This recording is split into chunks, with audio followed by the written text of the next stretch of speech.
My daughter-in-law had no idea. That's the simplest way to put it. It's also the cruelest if I'm being honest, because ignorance has a way of making people bold.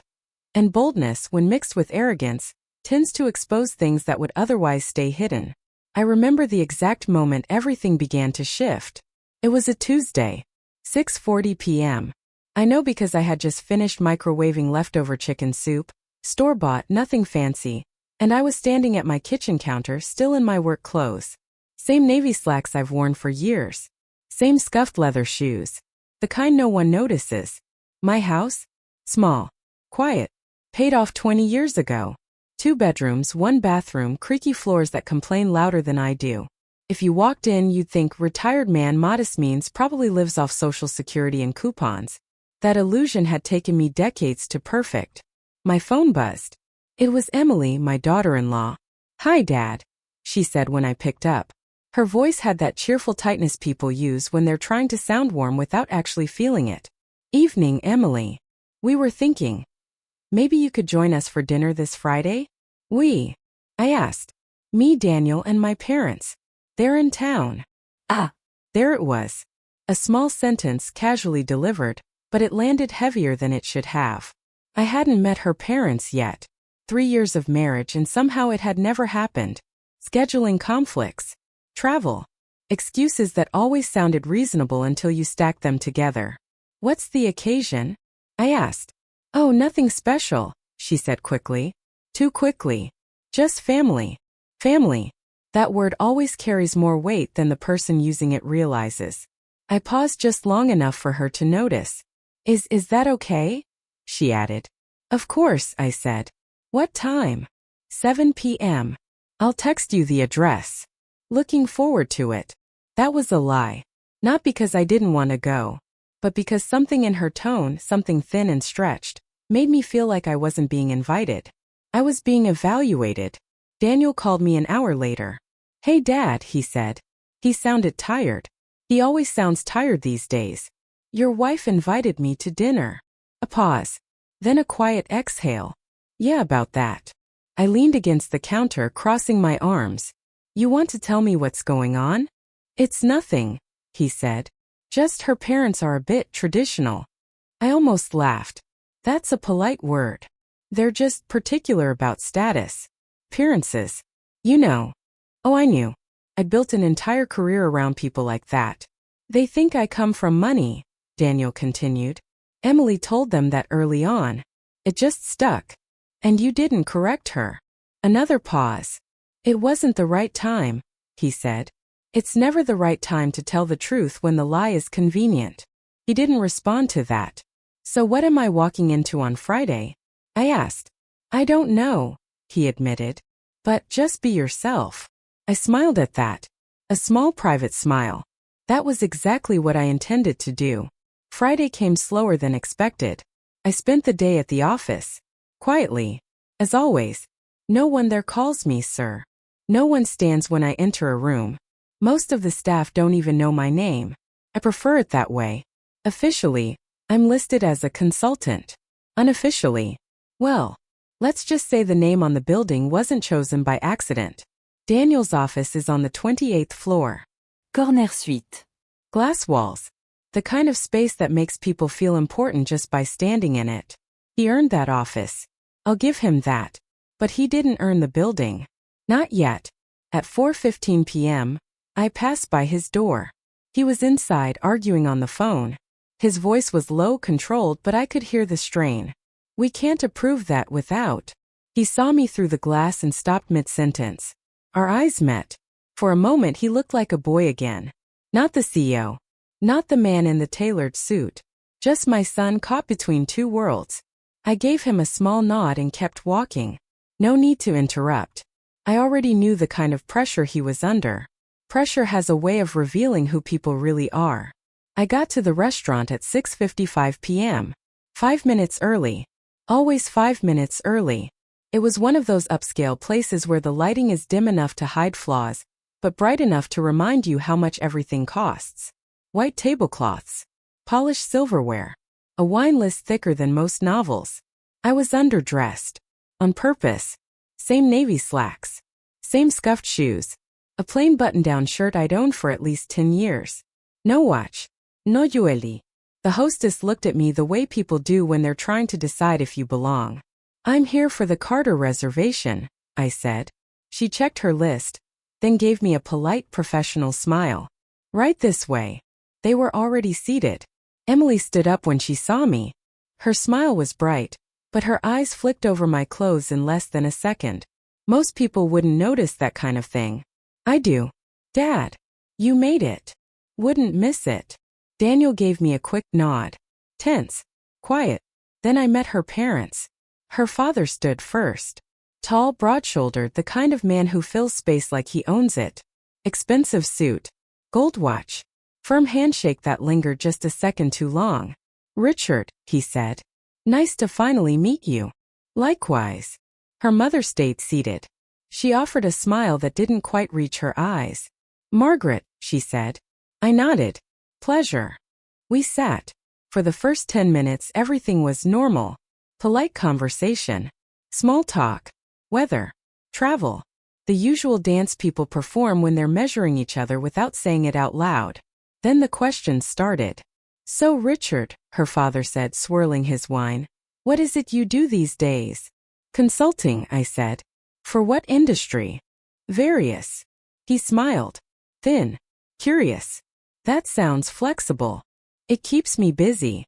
Margaret leaned forward slightly. Do you enjoy it? I enjoy the quiet. That earned a small confused pause. Emily jumped in quickly. Dad's always been very independent. Yes, I said. That's one way to put it. Dinner arrived. Expensive cuts of meat. Perfectly plated vegetables. Portions designed more for appearance than satisfaction. I ate slowly. Listened more than I spoke. They talked about investments. Real estate. Their social circle. Names dropped casually like breadcrumbs meant to lead somewhere. Every now and then, Margaret would glance at me. Assessing. Calculating. I've seen that look before. It's the look people use when they're trying to assign you a number. Net worth. Social value. Usefulness. By dessert, I already knew exactly what they thought of me. And more importantly, what they wanted. The check hadn't arrived yet when it happened. Richard reached into his jacket and pulled out an envelope. Plain. White. Unsealed. He slid it across the table toward me. No one spoke. Not immediately. Emily looked down at her hands. Daniel stiffened beside her. Margaret watched me. I didn't touch the envelope. What's this? I asked. Richard leaned back in his chair, folding his hands like a man about to close a deal. A gesture, he said. I'm not sure I understand. I think you do. I looked at Daniel. He shook his head almost imperceptibly. Interesting. I turned back to Richard. Humor me. He smiled again. This time there was no warmth in it. We believe in clarity, he said. And in making things easier for everyone involved. Easier how? For Daniel, he said. For Emily. For their future. And what does that have to do with me? Margaret finally spoke. You're a complication, she said. Just like that. No hesitación. No sugarcoating. I let the words sit between us. Heavy. Honest. Ugly. A complication, I repeated. Richard nodded. Your situation. Your lifestyle. It doesn't align with the direction they're going. I glanced down at the envelope. Still untouched. And the solution? I asked. He pushed it a little closer. A clean separation, he said. You step back. Keep your distance. Fewer visits. Less involvement. Emily's fingers tightened around her napkin. Daniel's jaw clenched. And in return? I asked. Richard's voice softened just slightly. A token of appreciation. I finally reached for the envelope. Opened it. Inside was a check. $250,000. Neat. Precise. Generous if you believe the premise. I stared at it for a moment. Then I laughed. Not loudly. Just enough to make them uncomfortable. 2 minutes later. Everything changed. I kept laughing for a few seconds longer than was socially acceptable. That was intentional. Silence makes people nervous. Laughter in the wrong moment makes them reveal themselves. When I finally stopped, I folded the check carefully and slid it back into the. Then I placed it on the table, exactly where Richard had said it. I haven't been offered money to disappear in a long time, I said. I almost miss it. No one smiled. Emily looked like she wanted to say something, but couldn't find the words. Daniel avoided my eyes completely. Richard leaned forward slightly. So you understand? Oh, I understand perfectly. I picked up my water glass, took a slow sip and set it down again. You think I'm an embarrassment, I continued. A liability. Something that might reflect poorly on your daughter's future. Margaret didn't deny it. In simpler terms, she said. Yes. I nodded. I appreciate the honesty. That seemed to surprise them. Most people expect outrage, defensiveness, maybe even a scene. But anger is expensive, and I don't spend money without a return. So, Richard said, we can consider this resolved? I looked at him, really looked at him. The confidence, the certainty, the quiet assumption that money solves everything. I've built entire businesses around people like him. No, I said calmly. We can't. The air at the table shifted. Excuse me, Margaret asked. I don't take payments for relationships, I said. Even inconvenient ones. Emily finally spoke. Dad, maybe we should just. I raised a hand gently. It's all right, Emily. This is educational. Then I turned back to her parents. But I will say this, I added. You've given me something valuable tonight. Richard frowned. And what's that? Clarity. I stood up, reached for my wallet, placed enough cash on the table to cover my meal, plus tax plus tip. I always calculate quickly. Old habits. Dinner was excellent, I said. Thank you for the invitation. Daniel finally looked up. Dad, I'll see you at work on Monday, I said. Then I left. The drive home took 27 minutes. I remember because I didn't turn on the radio. I prefer silence when I'm thinking. At a red light, I replayed the evening in my head. Not emotionally, structurally. Every word. Every glance. Every hesitation. Emily's discomfort. Daniel's silence. Richard's confidence. Margaret's precision. There's a pattern to these things. There's always a pattern. By the time I pulled into my driveway, I wasn't angry. I was curious. And curiosity, when paired with resources, becomes something far more dangerous than anger. Saturday morning, 8:10 a.m. I made 3 calls. The first was to my lawyer. Good morning, Harold, I said. Richard, he replied. This must be important. You never call before 9. I need a quiet review, I said. Everything connected to Daniel's current executive contract. A pause. That's unusual. Is there a problem? No, he said carefully. Just unexpected. I'll send over authorization, I added. Discreetly. Of course. The second call was to an old friend. Not many people know this, but the most valuable relationships aren't the loud ones. They're the quiet, long-standing ones that don't require explanation. Still watching people for a living? I asked when he picked up. A chuckle on the other end. Only the ones worth watching. I need background, I said. Financials. Connections. Discreet. Who am I looking at? I gave him 2 names. He didn't respond immediately. That kind of background, he asked. Yes. That'll take a few days. Take your time, I said. But be thorough. I always am. The third call was the simplest. I didn't even speak. I just sent an email to my executive assistant. Subject line. Schedule review Carter Holdings. Full access. No explanation needed. By Monday afternoon, the first pieces started to fall into place. Harold called first. Richard, he said. You're not going to like this. I rarely like anything you tell me, I replied. Go ahead. Daniel's contract has been amended. I leaned back in my chair. Without my approval? A pause. Yes. Now that was interesting. Walk me through it.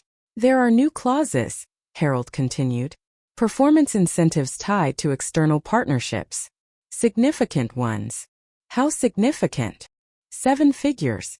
Possibly more, depending on outcomes. And who authorized these changes? Another pause. That's the part you really won't like. Try me. The board approved it, based on a recommendation from Emily. I closed my eyes for a moment, not out of shock, out of confirmation. Patterns, like I said. They always reveal themselves. The second report came Wednesday evening. My friend didn't call this time. He came in person. Sat across from me in my office, the smaller one, not the executive floor. The one no one pays attention to. He placed a folder on the desk. Your daughter-in-law's parents, he said. They're not as stable as they look. I opened the folder. Numbers. Transactions. Partnerships. A story hidden in plain sight. Debt. I asked. Significant, he said. Leveraged investments. High risk. They've been losing ground for the past 18 months. I flipped through the pages. Desperate. I asked. Getting there. And Daniel? He's their way out. Of course he was. I leaned back, letting the pieces settle into place. They positioned their daughter, I said slowly. Encouraged the relationship. Built the image. And now, they're cashing in, he finished. I nodded. But here's the part you'll find interesting, he added. I'm listening. They don't know who you are. I smiled. Yes, I said. That part is very interesting. Thursday night I sat alone in my living room. Same creaky floors. Same quiet walls. The envelope from dinner sat on the table in front of me. I opened it again. $250,000. A small number in the grand scheme of things, but not meaningless. It told me exactly how they valued me, and more importantly, how much they needed control. I poured myself a glass of cheap whiskey, the kind that burns just enough to remind you it's there. Then I started planning, not emotionally, strategically, because this wasn't just about disrespect anymore. This was about manipulation, about using my son as a financial bridge, about trying to remove the one variable they couldn't control. Me. By Friday morning the plan was simple, elegant, legal, and irreversible. I called Harold again. I want a board meeting, I said. On what grounds? Executive review, I replied. Performance. Contract compliance. That will raise questions. Good, I said. I want questions. And Daniel. I paused. Then I said, he'll be there. The meeting was scheduled for the following Tuesday. 9 a.m. 28th floor. Daniel's office. I made sure of that. Monday night Daniel called me again. His voice was tight. Dad, did you schedule a board review? Yes. Why? Because it's time. For what? I looked at the envelope on the table. For clarity, I said. Silence. Then quietly he asked, is this about Friday? It's about everything, I replied. He exhaled slowly. You don't understand what's at stake. I almost laughed. You're right, I said. I understand exactly what's at stake. Then why are you doing this? I let the silence stretch. Then I said, because someone offered me $250,000 to walk away from my own son. Another pause. Longer this time. They shouldn't have done that, he said finally. No, I agreed. They shouldn't have. Tuesday morning arrived right on time. It always does. I got dressed the same way I always do. Navy slacks. Scuffed shoes. Plain shirt. No watch. No jewelry. Some habits are worth keeping, especially when they make people underestimate you. At 8:55 a.m., I stepped into the elevator, pressed 28, and waited. By the time the doors opened, everything was already in motion. The 28th floor always smells faintly like polished wood and expensive decisions. At 8:58 a.m., I walked into Daniel's office. Everyone was already there. Board members lined the long glass table, 6 of them, each with their own version of authority. Suits pressed, expressions neutral, eyes sharp. The kind of people who don't speak unless it benefits them. Daniel stood at the head of the table. His posture was perfect. His face less so. Emily sat off to the side. Not technically part of the board but close enough to matter. Close enough to influence. Her parents weren't there. Of course they weren't. People like Richard prefer to pull strings from a distance. I took a seat near the far end. No one acknowledged me beyond a few polite nods. Good. That meant they still didn't know. At exactly 9 a.m., Daniel cleared his throat. There was a slight emphasis on the word consultant. Curiosity had entered the room. Daniel glanced at me briefly, then back at the board. Right, he said. We'll proceed. For the next 20 minutes it was all numbers. Revenue growth, quarterly projections, expansion strategies. Daniel was good, confident, precise. I felt a quiet sense of pride watching him. That's the complicated thing about betrayal. It doesn't erase everything else. Then came the shift. The woman spoke again. There's one area we'd like clarification on, she said. Recent contract amendments. Daniel's jaw tightened. Just slightly. Approved by the board last quarter, he said. Yes, she replied. Based on a recommendation. Her eyes moved slowly, deliberately. To Emily. The room followed. Emily straightened in her chair. Smiled, just enough to appear composed. I only provided insight, she said. Daniel makes the final decisions. A well-practiced answer. Safe. Polished. But incomplete. I leaned forward slightly. Insight can be expensive, I said. The room went quiet. Daniel looked at me. Warning in his eyes. Let's stay focused, he said. I am focused, I replied calmly. On the cost of that insight. The woman nodded once. As are we. She opened a folder. 7-figure incentive structures tied to external partnerships. She read. High-risk allocations. Unusual approval timelines. Daniel spoke quickly. They're strategic investments. Based on whose strategy? I asked. He stopped. Just for a second. But that second was enough. This is where most people make a mistake. They push too hard too fast. They turn a situation into a confrontation. I didn't. I leaned back. Gave the room space to breathe. Let the tension build on its own. Because pressure, when applied correctly, doesn't need force. It just needs direction. Another board member spoke. An older man, quiet until now. We've reviewed the financial exposure, he said. It's significant. Daniel nodded. Calculated risk. Or influence risk, the woman added. Again her eyes moved. Emily's smile faded just a fraction. Are you suggesting something? Emily asked. I'm asking a question, the woman replied. One we need answered clearly. I could see it happening. The shift. Subtle but real. Doubt entering the room. That's when I decided it was time. I reached into my folder, pulled out a single document, and slid it across the table. It stopped right in front of Daniel. He looked at it. Didn't touch it. What is this? He asked. Authorization, I said. For what? I held his gaze. For everything. He opened it. His eyes moved quickly across the page. Then slowed. Then stopped. The color drained from his face. No, he said quietly. The room leaned in. What is it? Someone asked. Daniel didn't answer. He just looked at me. And for the first time that morning, he didn't look like a CEO. He looked like my son again. Confused. Cornered. Realizing something too late. The woman spoke again. Daniel. He swallowed. Then, slowly, he turned the document so the rest of the board could see. Silence fell over the room. Not the polite kind. The heavy kind. The kind that changes things. I don't understand, Emily said. Her voice wasn't polished anymore. It was thin. Unsteady. What is that? No one answered her immediately. So I did. It's ownership, I said.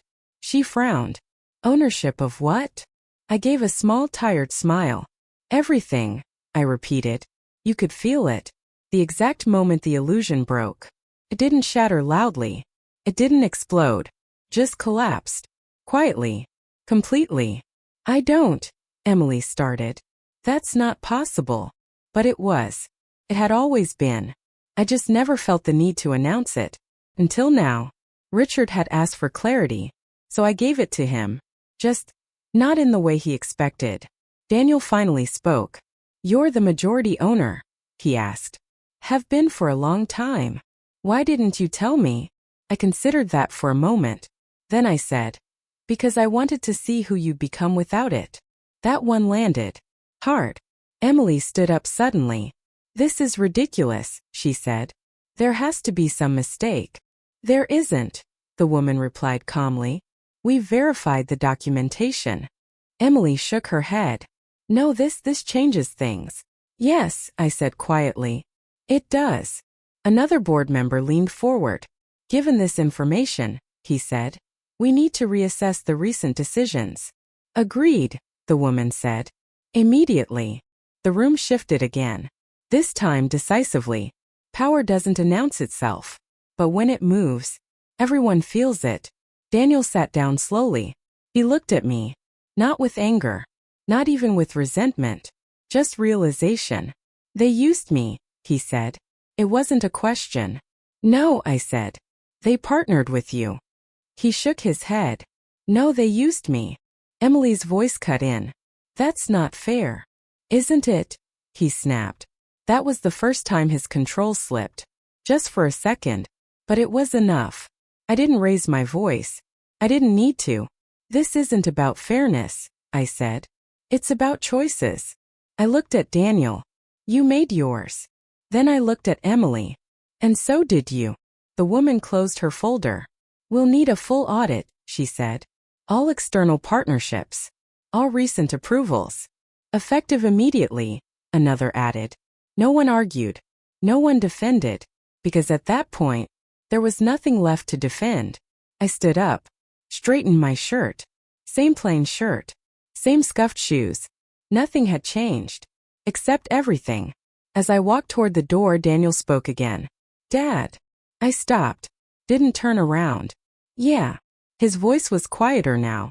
What happens next? I thought about that. For a moment. Then I said, that depends on what you do next. And then I left. 2 minutes later. The consequences started catching up to everyone. Consequences don't arrive all at once. They move in layers. Quiet at first. Almost invisible. Then heavier. Then impossible to ignore. By Wednesday morning, the audit had already begun. Not the kind you announce in press releases. The real kind. Closed doors. Restricted access. Long hours. Short tempers. I didn't need to be in the room to know how it was unfolding. I've seen it too many times. Harold called me at 10:12 a.m. They're moving fast, he said. They should, I replied. There's exposure, he continued. More than we initially thought. How much? Around $18.6 million in high-risk positions. Potentially recoverable, but not without damage. I nodded even though he couldn't see me. And the partnerships? Complicated, he said. Layered through intermediaries. But the connections are clear. To Emily's parents. Yes, of course. I poured myself a cup of coffee. Black. No sugar. Proceed, I said. By Thursday, the board had suspended all new external deals. By Friday, they had frozen 3 of them entirely. Money doesn't like uncertainty. It runs at the first sign of it. Daniel didn't call me. Not that week. Not the next. But I heard about him. You always do. He's still coming in early, someone told me. Leaving late. Trying to fix things. Taking responsibility. That part didn't surprise me. Daniel was never the type to run from consequences. He just didn't always see them coming. Emily, on the other hand, reacted differently. First denial. Then defensiveness. Then distance. I heard she stopped coming by the office altogether. Stopped answering certain calls.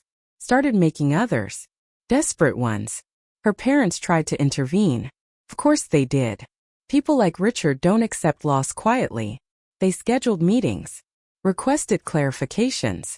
Demanded explanations. They didn't get what they expected. Because for the first time, they weren't dealing with someone they could measure. Or buy. The official meeting happened the following Monday. Not on the 28th floor. In a smaller conference room. Less glass. More reality. I was there. So was Daniel. The board. Legal counsel. And eventually, Emily's parents. Richard walked in like he always did, confident, composed, controlled. Margaret followed, sharp-eyed, already calculating angles. Then they saw me, sitting at the head of the table. Not the corner. Not the side. The head. Richard stopped mid-step. Just for a second. But I saw it. Recognition. Not of who I was, but of what he had misjudged. Margaret didn't blink. They were good. I'll give them that. But good isn't enough when the facts are already in the room. Specifically, legal continued. Investment channels linked to your firm were presented as independent opportunities. Emily shifted in her seat. Daniel stared straight ahead. And these channels, he added, resulted in significant financial exposure to this company. Silence. Heavy. Deliberate. Richard finally spoke. Are you accusing us of something? He asked. Calm. Measured. Still trying to control the frame. I almost respected it. No, I said. And everyone looked at me. I'm not accusing you of anything. I leaned forward slightly. I'm stating what happened. Margaret tilted her head. And what exactly do you think happened? I held her gaze. You saw an opportunity, I said. A well-positioned executive. A company with strong liquidity. And a gap you thought you could step into. No one interrupted. You built influence through Emily, I continued. Introduced opportunities. Encouraged decisions. Managed perception. Richard's expression didn't change. But his hands tightened. Just slightly. And then, I said, you tried to remove the only variable you couldn't predict. I let that sit. Then added, me. Emily spoke suddenly. That's not fair. I looked at her. Not harshly. Just directly. Fair. I said. You offered me money to disappear. Her face flushed. That was a mistake. I suggested. She didn't answer. Because there wasn't a better word. Legal stepped in again. Given the findings, he said, we are terminating all associated agreements, effective immediately. Richard leaned back. You'll take a loss. Yes, I said. We will. Margaret narrowed her eyes. Then why do it? I smiled slightly. Because some losses are cheaper than the alternative. That's the thing people like them never fully understand. They think in numbers. Profit. Loss. Margins. But there are costs that don't show up on a balance sheet. Trust is one of them. Control is another. The rest of the meeting moved quickly. Formal. Decisive. Final. By the end of it, the outcome was clear. Their partnerships were gone. Their access was gone. Their leverage. Gone. As they stood to leave, Richard paused. Looked at me. For a long moment. You could have handled this differently, he said. I nodded. So could you. Margaret didn't speak. But her eyes said enough. Not anger. Not even resentment. Just recognition. Of a miscalculation. Emily left without looking at anyone. Daniel stayed behind. Of course he did. When the room emptied, it was just the two of us. For a while, neither of us spoke. Then he said, I didn't know how far it had gone. I know. I should have. Yes. He nodded slowly. I thought I was building something, he said. You were, I replied. He looked at me. And now? I considered that. Then said, now you decide what's worth keeping. He let out a quiet breath. Not relief. Not yet. But something close to clarity. I stood up. Adjusted my sleeves. Same shirt. Same shoes. Nothing had changed. Except the illusions. As I walked toward the door, Daniel spoke again. Are you stepping in? I paused. Then I said, no. He frowned. Why not? I looked back at him. Because this is still your company to run, I said. You just don't get to pretend anymore. And with that, I left him there. Not ruined. Not saved. Just responsible. People think revenge is loud. Explosive. Dramatic. Satisfying in the way movies teach you to expect. It's not. At least, not the kind that lasts. The kind that lasts is quiet. It's structural. It doesn't destroy everything. It just removes the illusion. And lets reality do the rest. 3 months later, things looked normal again. From the outside, the company stabilized faster than expected. Losses were contained. Some of the damaged positions recovered, partially. Enough to move forward, not enough to forget. Daniel stayed. That surprised a few people. Not me. He stopped chasing rapid expansion. Focused on what we already had. Cleaned up processes. Rebuilt trust with the board one decision at a time. Slower. Smarter. Less influenced. We spoke occasionally. Short conversations. Practical. No unnecessary emotion. That's how men like us repair things. Not with apologies. With consistency. Emily moved out. That part wasn't public, but it didn't stay private for long. It never does. There was no dramatic scene. No shouting. No final. Cinematic goodbye. Just distance. Followed by silence. Followed by paperwork. I heard she went back to her parents for a while. Then somewhere else. I didn't ask. Some questions don't need answers. As for Richard and Margaret, they adjusted. People like them always do. They restructured. Sold off assets. Closed certain doors. Opened others. Lost ground. Not everything. But enough. Enough to remind them that control is temporary. And that not every variable can be managed.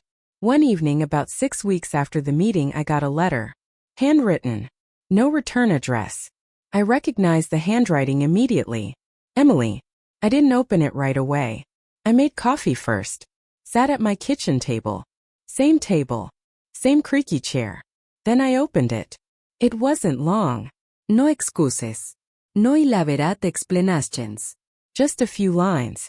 She said she didn't understand me. That she thought simplicity meant weakness. That she thought control meant security. She admitted she was wrong. Not dramatically. Just plainly. At the bottom she wrote, I don't expect forgiveness. I just wanted you to know I see it now. I read it twice. Then I folded it. Placed it back in the envelope. And set it in a drawer. Not thrown away. Not displayed. Just stored. Like most things in life that don't need immediate decisions. A week later, Daniel came by the house. Unannounced. That was new. He stood in the doorway for a moment, looking around like he hadn't been there in years. Maybe he hadn't really seen it before. Nothing's changed, he said. I shrugged. It works. He nodded. We sat in the kitchen. No agenda. No boardrooms. No titles. Just two men and a pot of coffee. After a while he said, I used to think you were playing small. I smiled slightly. Most people do. I thought success looked like more, he added. It usually does, I said. From the outside. He leaned back in his chair. But this, he said, gesturing around the room. This is intentional, isn't it? Yes. Why? I took a sip of coffee. Then I said, because when you have less to prove, you see more. He was quiet for a long time after that. Thinking. Rearranging things in his head. That's how real change happens. Not all at once. Just piece by piece. Before he left, he asked me one last question. Did you ever think about taking the money? I laughed. Genuinely this time. $250,000? I said. For you. He smiled faintly. When you put it that way. I stood up. Walked him to the door. Then I said, the best revenge isn't taking something from someone. He looked at me. It's refusing to become like them. After he left, the house was quiet again. The same kind of quiet I've always preferred. Not empty. Just undisturbed. I still go to the office. Still use the smaller workspace. Still wear the same scuffed shoes. People still underestimate me. That hasn't changed. And I hope it never does. Because here's the truth. Power isn't in what you show. It's in what you choose not to. Sometimes I think back to that dinner. The envelope sliding across the table. The number written so neatly on that check. $250,000. It was never about the money. It was about what they thought I was worth. And more importantly, what they thought I didn't see. They were wrong about both. If there's a lesson in all of this, it's a simple one. Don't react too quickly when you're underestimated. Let people reveal themselves. Let them build their assumptions. Let them act on them. And then, when the time is right, respond with clarity. Not anger. Not noise. Just truth. Because in the end, the coldest kind of revenge isn't destruction. It's exposure. And the quiet decision to walk away unchanged.